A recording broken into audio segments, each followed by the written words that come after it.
in NBC's great parade of new shows.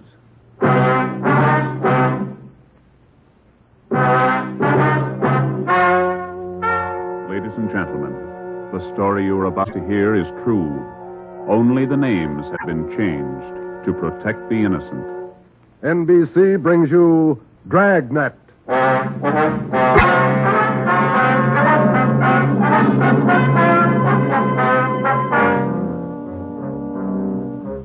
You're a detective sergeant. You're assigned to narcotics detail. For more than 2 months, doctors' offices have been burglarized, hospital pharmacies pillaged, drugstores robbed, medical supply firms ransacked with one purpose in mind: the theft of narcotics. The criminals are expert, cunning, vicious. Your job, get them. Dragnet, the documented drama of an actual crime, investigated and solved by the men who unrelentingly stand watch on the security of your home, your family, and your life. For the next 30 minutes, transcribed in cooperation with the Los Angeles Police Department, you will travel step by step on the side of the law through an actual case from official police files. From beginning to end, from crime to punishment, Dragnet is the story of your police force in action.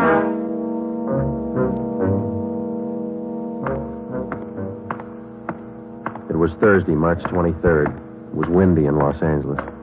We were working the night watch out of narcotics. My partner's Ben Romero. The boss is Ed Backstrand, chief of detectives. My name's Friday. I was on my way back from the record bureau, and it was 10:35 p.m. when I got to room 24. Narcotics detail. Yeah, okay. Well, we'll be right over. Thank you. Get anything, Joe? Nothing we don't know already. How about you? That was the county hospital on the phone. Doc Welch. Pretty fair lead. I told him we'd be right over. What's he got? One of our informants, Benny Trounsel. Ready? Let's go. What's with Benny? Bad shape. Somebody worked him over. They found him in an alley off of South Main. Yeah? Doc says Trounsel talked before he passed out. Anything good? He claimed he knows who's running the new dope racket in town. Says they got him. Now, let's take the stairs here, huh? Why should they bother with small fry like Benny? That's what I'm wondering. Blackmail, maybe. Benny's still on the needle? Maybe that accounts for his story. Doc says his skull is fractured. Morphine doesn't do that to you. Yeah. Benny mention any names? I don't know. Doc didn't say. Here's the garage. Come on. When did they pick up Benny? About an hour ago. He had a pocket full of bundles on him. Heroin. Trounsel's small fry. He never had that much dope on him in his life. That's what makes it interesting. Let's go.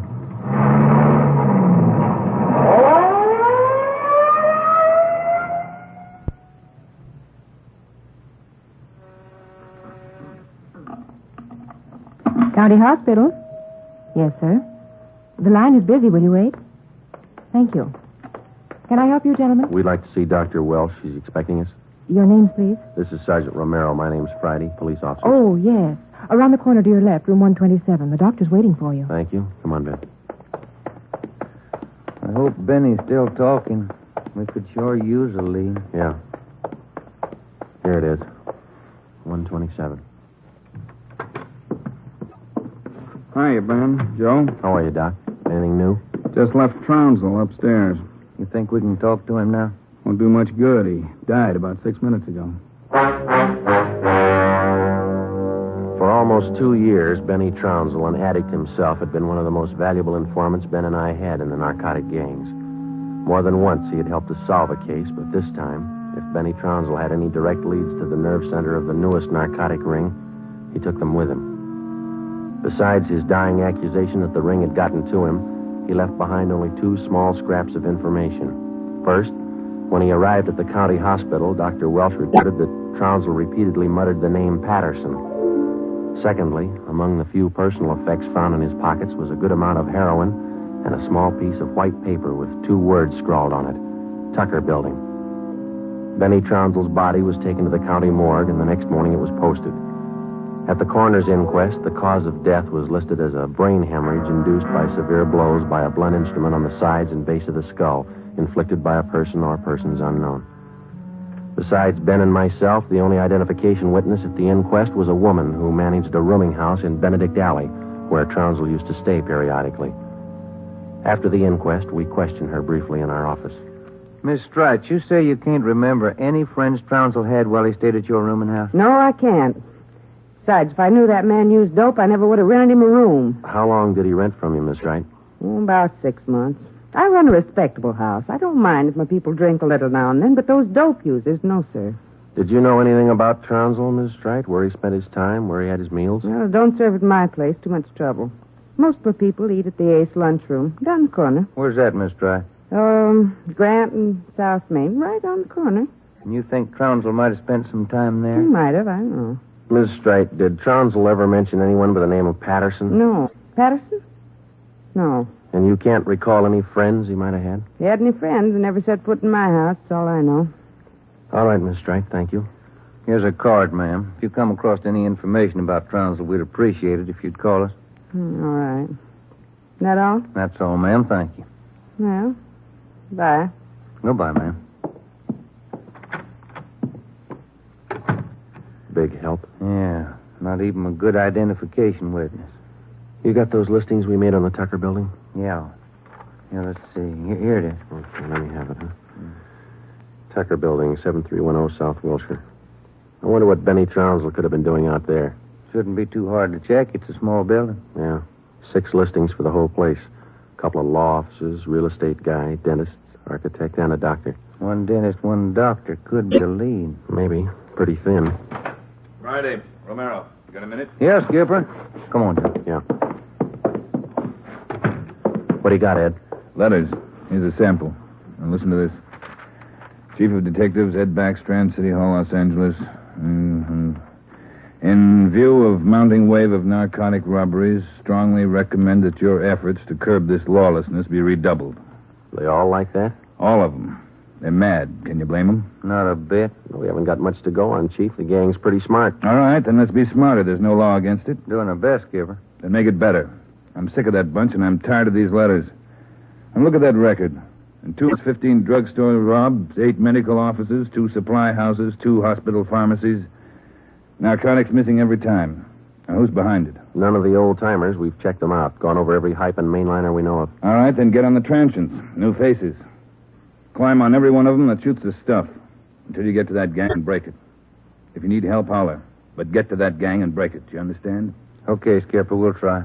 You dig up anything on that Trounsel case yet? Still checking out one lead. What? Slip of paper we found in Trounsel's pocket, Ed. Said Tucker building on it, that's all. Just going to check it out when you called. All right, hop on it. Fast. We got a lot of pressure on us. Keep in touch with the office. It was almost noon when Ben and I got out to the Tucker building. It was a 2-story affair, comparatively small, very modern. We checked with the dentist in the building first, but he'd never heard of anyone by the name of Benny Trounsel. His records and appointment books proved it out. Well, that's one down, Joe. Yeah. Let's try that doctor's office now. What's his name? Let me see. Springer. Dr. Fred Springer. He's on the 2nd floor. Okay. There's a stairway down there. Come on. Pretty close to lunchtime. Might not be in. Maybe. Somebody should be there. We haven't got much time to play with. Yeah. Chief sure was up in there this morning. Here's the office. Fred Springer, M.D.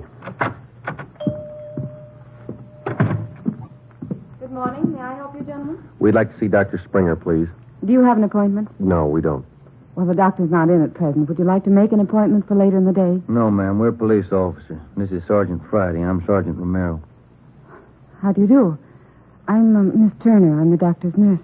Then you must take care of the appointment and record books for the doctor. Yes, I do. Well, maybe you can give us the information we're looking for, Miss Turner. Did the doctor ever have a patient by the name of Trounsel? Benny Trounsel? Trounsel? Mm-hmm. No, I don't think so. Just a moment. I'll check. Thank you. No. Trounsel, is that the way you spell it? Yes, ma'am. No. The name's not listed here. Let me check the account book.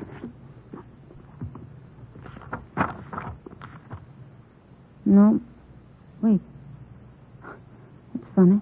What's that, Miss Turner? Here in the back of the book in the doctor's handwriting. Look. Trounsel.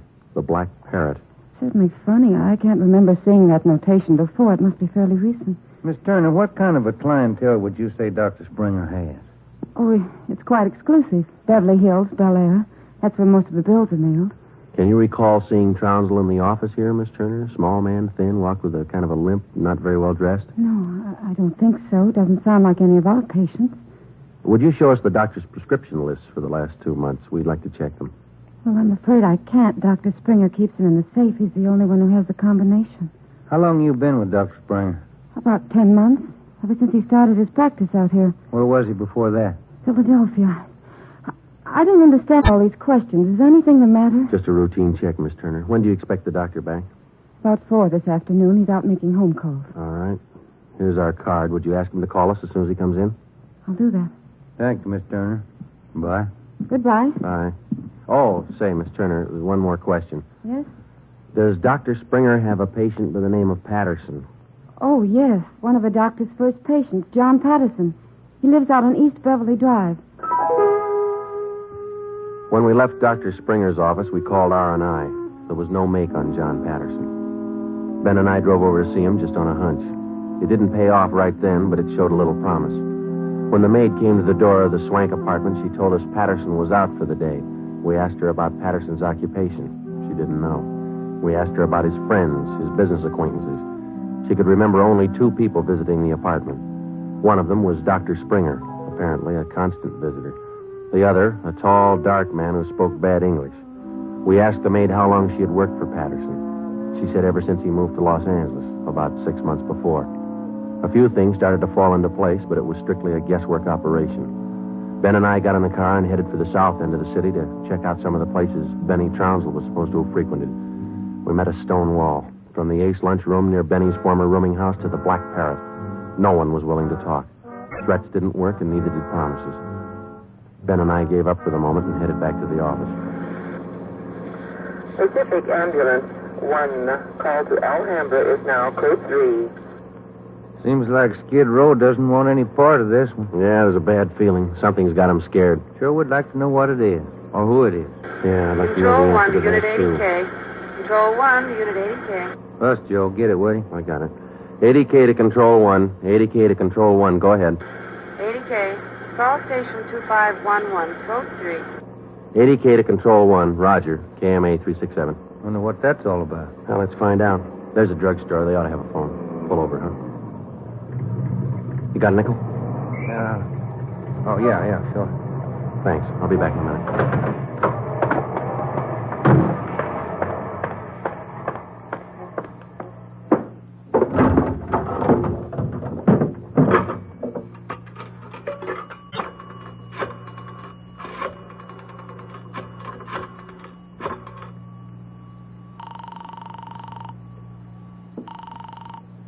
City Hall. 2511. Thank you. Chief of Detective's Office, Hannon. This is Friday, Mike. The chief there? Oh, yeah, just a minute. Backstrand talking. This is Friday, Ed. What do you got? You tied up? Nothing big. Then check in as soon as you can. Got something good. What? You remember the stick-up at St. Agnes Hospital about a month ago? Pharmacy there? What about it? 2 patrolmen picked up a user down near Union Station about an hour and a half ago. Yeah? Guy was way back on his heels. He had 2 vials of morphine on him. Vials had serial numbers. Good. Did they match out? Perfectly. Thanks, Ed. We'll be right in.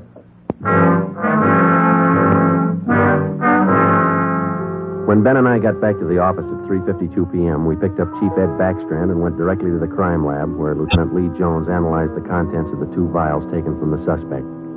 Jones told us it was high-grade morphine. We went back to the office and double-checked the serial numbers on the vials with the crime report on the St. Agnes Hospital robbery. They matched. And there's a good break. These vials were in the loot when the gang knocked over the hospital 28 days ago. Now stay on the trail and we'll crack that gang wide open. This the arrest report on the guy, Ed? Yeah. Picked him up in a bar off South Main. Who is the guy? A transient? Yeah, here it is, Ben. James Steiner, Phoenix, Arizona, age 37, transient laborer. Anybody talk this guy yet, Ed? Not yet. He shouldn't be too hard. You better get on it. Right, Skipper. Come on, Joe. Check you later, Ed. What time you got, Ben? Let me see. 4:25. Phone call for you, Ben. Yeah, who was it? Your wife. Want you to pick up some aspirin and a bottle of nose drops for your kid on your way home. Oh, yeah, almost forgot. That the only call we had, Mike? That's right. Thanks. Well, You got that Dr. Springer's number, Ben? Yeah. Here it is. Crestview 55284. Thanks. Nurse said he'd call us around 4, didn't he? Yeah.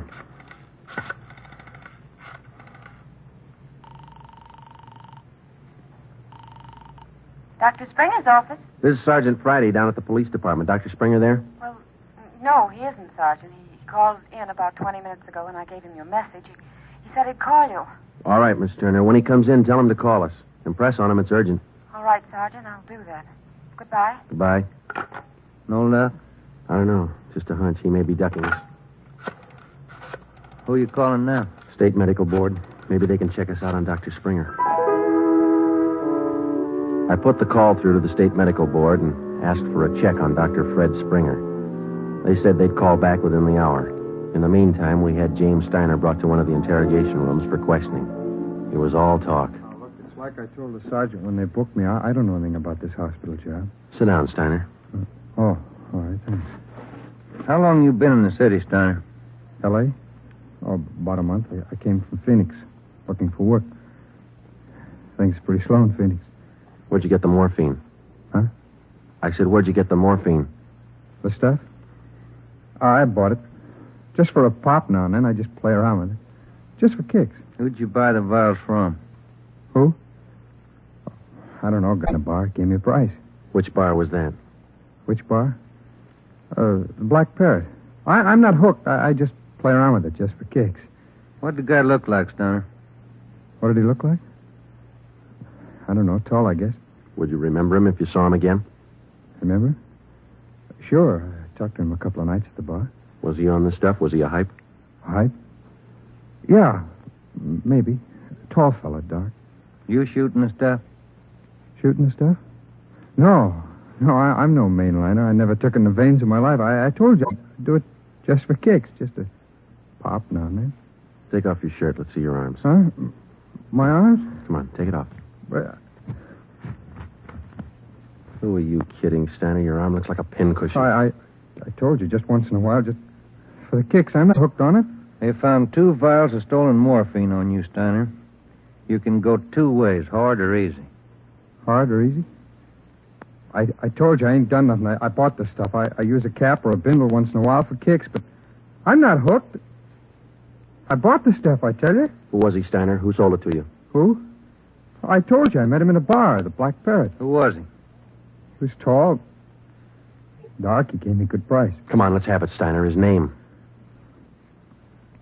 I'm feeling sick. You got something for me? I'm sick. All right. Mike. Yeah, Joe. Get some milk. A couple of quarts right away. Okay. You ready to tell us, Steiner? Who was he? I'm sick. I'm sick. We're getting some milk for you now. Come on, you better talk. Max. That's all he said. Name was Max. He gave me a good price. I only take a pop now and then just for kicks. You think you could point him out for us? Yeah. Maybe. I'm sick. Sick. Narcotics, Romero. Hello. This is Dr. Springer calling. You wanted to talk to me. Yes, we did, Doctor. And we've got a few questions we'd like to ask you. Oh, hold on just a minute, will you? It's Dr. Springer, Joe. All right, tell him we got to see him tonight. We'll call him back later. Dr. Springer? Yes? Sorry, Doctor. We'll have to see you later on tonight. You be at home? Well, I have an appointment this evening. Would you mind telling me what this is all about? Sure, Doctor. It's about a man named Benny Trounsel. Oh. I see. And if you don't mind, we'd like to check over your prescription list with you. Yes. I'll cancel my appointment. You can contact me here at home. 1538 South Road. I'll be here all night. All right, Doctor. Thank you. We'll see you later, then. Yes. Goodbye. Goodbye. What'd he say? All right? Yeah, it's all right. I'll buy that hunch of yours now, Joe. Dr. Springer, he knows who killed Benny Trounsel. I bet he knows why. When Mike Hannum came back with the milk, we fed it to Steiner, and then we put him back in his cell. We put in another call to John Patterson out on East Beverly Drive, but there was no answer. We left word with Hannon where we were going, and then Ben and I headed out for Dr. Springer's home. It was 7:35 when we pulled up into the driveway at 1538 South Road, a low, rambling ranch-type home. We got out of the car and made our way down the path to the front door. A gray Persian cat followed us. The door was half open. We knocked, but there was no answer. Through the window, we could see the living room was dimly lighted. We went in. We found Dr. Springer sitting in a large carved mahogany chair in the dining room. The room was hung with draperies. He was slumped forward, face down on the dining table. There was a bullet hole in his right temple. On the floor near his right hand was a .32 automatic pistol. In the center of the dining table was a piece of white paper. Looks like he beat us. Yeah. Any names in that confession? One says he killed Trounsel. No, wait a minute. It says, John Patterson. He forced me to this. What? I don't know. What's it look like to you? Here's another one. Norberg. That's all it says. Then he signed his name, Dr. Fred Springer. Ben, come over here. Look at these. Hypodermic needle. It works. Is this morphine? White powder. Could be. Then he was on it himself. Looks like it. We'll find out when they post him. I'll get it. Yeah. Sergeant Friday there, please. This is Joe, Mike. What do you got? Can you talk all right there? Yeah, go ahead. Just got a kickback on your call to the state medical board on this Dr. Fred Springer. Mm-hmm. He's not a registered physician in the state of California. Besides that, his license was revoked in Pennsylvania 2 years ago. Illegal operations. That explains it. Notify homicide. Get the crime lab in the corner out here, will you? Looks like Springer shot himself. Okay, Joe, right away. We'll wait for him, but hurry him up, Mike. We got a couple more places to check out tonight. Okay, Joe, see you later. Right. What's next? Patterson place? I don't know. Maybe we ought to try Steiner first. Sounds good to me. Feels like we're getting close. Yeah, Ben. Real close. 12 minutes later, homicide and the crime lab men checked in at the Springer house, and Ben and I checked out. We went back to the office and found Ed Backstrand waiting for us. We told him our story, and he sent 2 men out to keep an eye on the Patterson place. 2 other men went to work to try and track down the other name in Springer's confession note, Norberg. Ben and I went up to the county jail and picked up Steiner. The 3 of us started out to look for the man who sold Steiner the 2 vials of morphine stolen from the hospital pharmacy a month before. The man's name was Max. He was tall and dark. That was all we knew. The rest of it was up to Steiner. 2 other men from the detail, Davis and Emerson, came along with us to take care of Steiner if anything went wrong. Our first stop was the Black Parrot Tavern. Davis parked the car in an alley down the street. Steiner, Ben, and I got out and walked the rest of the way. You understand what you're supposed to do, Steiner? Me? Yeah. I go in first and sit at the bar. You 2 will follow me. I sit at the bar, and if I see Max, I give you the sign. That's okay, huh? That's right. And you don't try to break for it. Break for it? Me? I told you, I'm squaring with you guys. All right, Steiner. Go ahead. Let's hope it works, Joe. Yeah. There he goes inside. Come on.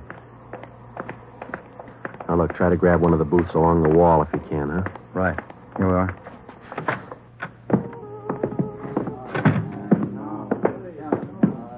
First booth, Ben. It's empty. Yeah. Oh, it's left to order at the bar. Waitress got a night off. Make it a couple of beers, will you? Couple of beers? Okay. Joe. So look at Steiner.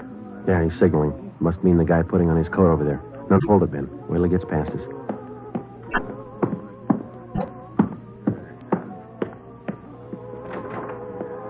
All right, get Steiner back to the car. I'll tail the guy. You come after me.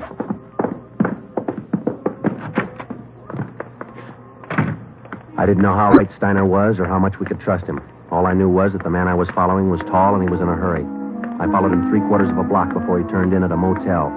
He went to a cottage at the rear of the lot, let himself in, and closed the door quickly behind him. A minute later, Ben and the others pulled up in the car. Got him staked out, Joe. Steiner says that was Max. Let's make sure. Come on. Which one's the inn? The one down at the end here. Now be careful. You too. All right, here we are. Wait a minute right there.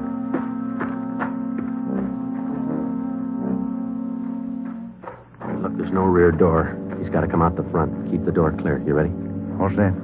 Cover me.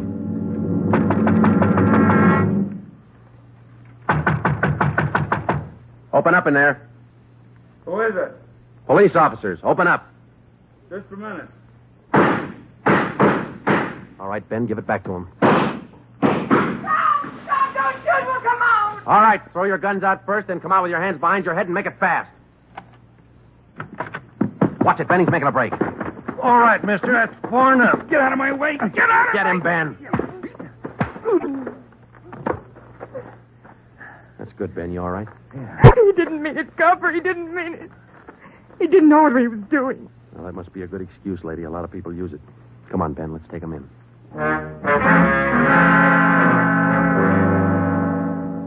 It was 10 minutes past midnight when we got back to headquarters. Both the man and the woman were booked for violation of the State Narcotics Act, a felony.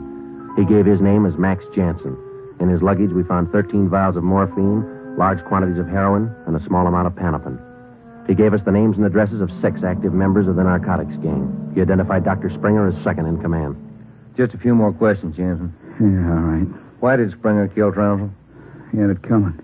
Trounsel knew the score, and he was blackmailing them, bleeding them white. Why didn't the gang take care of him? The boss said no rough stuff. Things were going too good. He warned Springer, but he wouldn't listen. All right, Jensen, just one more question. Who's the boss? Do I get off light? State's witness? It might help. We can't promise you anything. Who's the boss, Patterson? Yeah. 138 East Beverly Drive? That's right. What about Norberg? How does he figure? It's the same guy. Patterson and Norberg, both the same. And what's his real name? Norberg. Tony Norberg. What's his front? He's legitter. He used to be importing business. Where? Here. Got an office downtown. Do I get protection? Where's Norberg now? Home out in Laurel Canyon. Do I get protection? I thought you said he lived out on East Beverly. His apartment. His home's out in the canyon. Where? What's the address? Do I get protection? You'll get protection. Wind and Way. 860 Wind and Way. All right, Friday. Romero, take some men with you.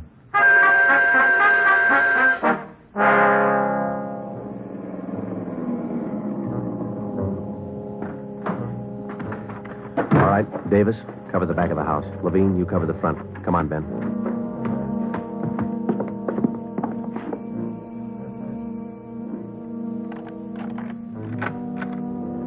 Yes? Mr. Norberg in? Who's calling? Police officer. Oh, come in, won't you? Thank you.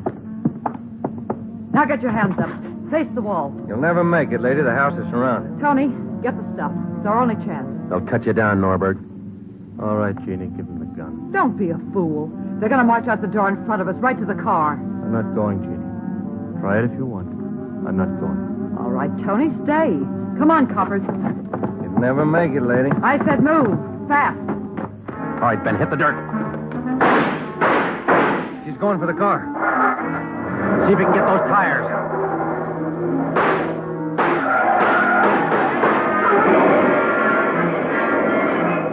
Come on.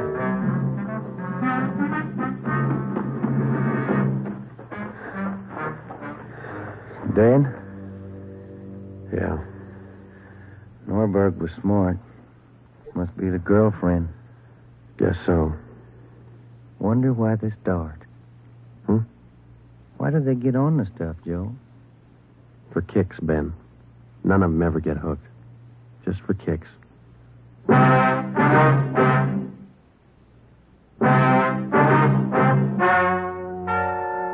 story you have just heard is true. Only the names were changed to protect the innocent. Tony Norberg, alias John Patterson, was tried and convicted for possession of narcotics, robbery, and conspiracy, and was sentenced to the maximum term prescribed by law, each count to run consecutively. He died 3 years and 11 days after his arrival at the state penitentiary.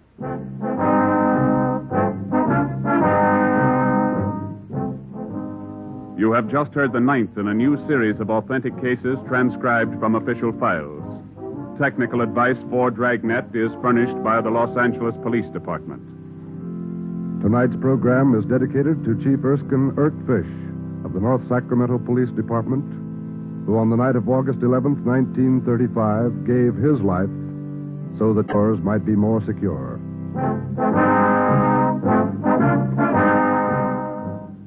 Dragnet came to you from Los Angeles. This is NBC, the national broadcasting company.